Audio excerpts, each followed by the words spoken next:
All right, so the last step after you have trimmed your clips down and you put them in the order that you want is to create your regions and then to save Premiere and export it.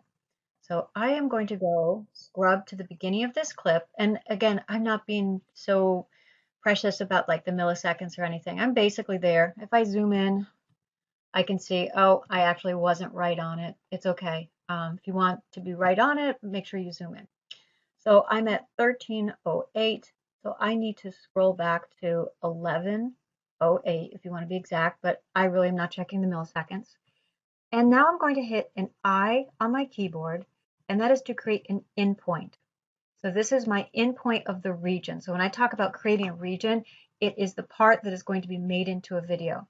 I don't want Premiere to start making it as a video right at the beginning of the timeline because my video didn't actually start for the first 13 seconds. I don't want 13 seconds of black.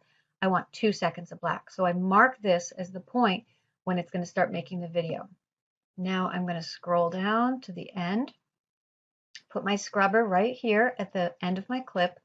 It's at 41:21, and I'm going to move it down to 43:03 is fine, and hit O for marking an out point. And now I'm using the backslash key to shrink everything down so I can see it all on my timeline.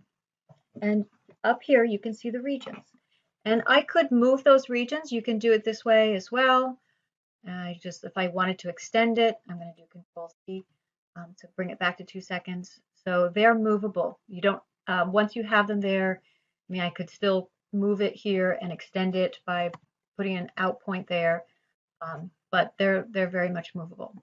So now I'm going to save my Premiere project. Just go to File, Save, and this is just my Premiere project. That is just a template. It is a template of the clips that I'm using and how I've had them trimmed and their location. It is not something that I can open. You cannot submit to me or for a pre-crit on discussion board a Premiere file, because what this is looking for is these clips in that exact location where they are, which for me is my C drive, my documents, my Kira folder, my video art folder, my 4 unusual clips or my 4 unusual shots, whatever I call that folder. It's looking for that whole address.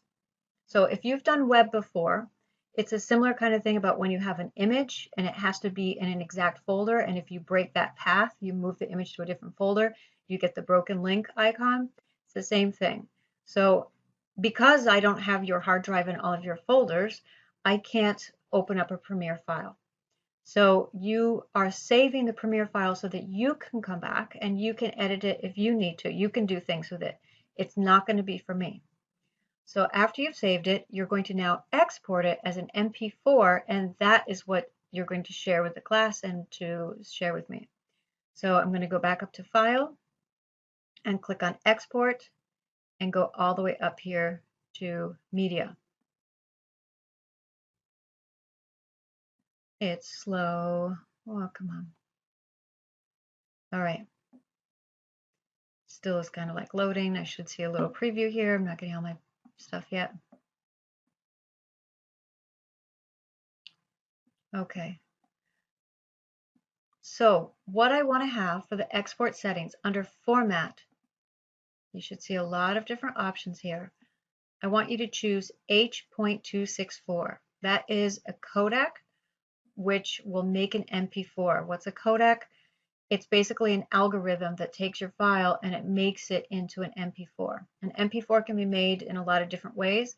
This method, this codec of the H.264 is pretty universal and plays on most computers, so that's why we're using it. So for the format, I'm choosing H.264. Because we're doing everything remotely, and we need to have our files kind of on the small size, we are going to choose for the preset here, match source medium bitrate.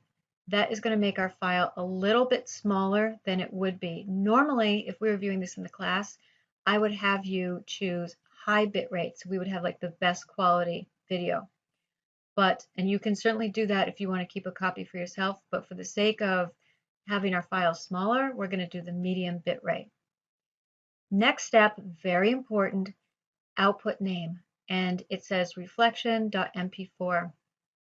Basically right here it says whatever my sequence was named. My sequence, remember that clip down here I said represents the whole sequence, is just simply the name of my first clip. So I need to rename this, and I need to know where I am saving it. So I'm going to click on this, and I'm going to make sure I'm in the right spot, and I'm not. I don't want to be in this folder, videos for Blackboard. I want to be in video art, and I want to go inside for unusual shots. And this, I'm fine saving it here, and I want to call it for unusual shots. Final, maybe. I'll leave that up to you how you want to name it, or maybe put it with your last name. I'll put it Farig.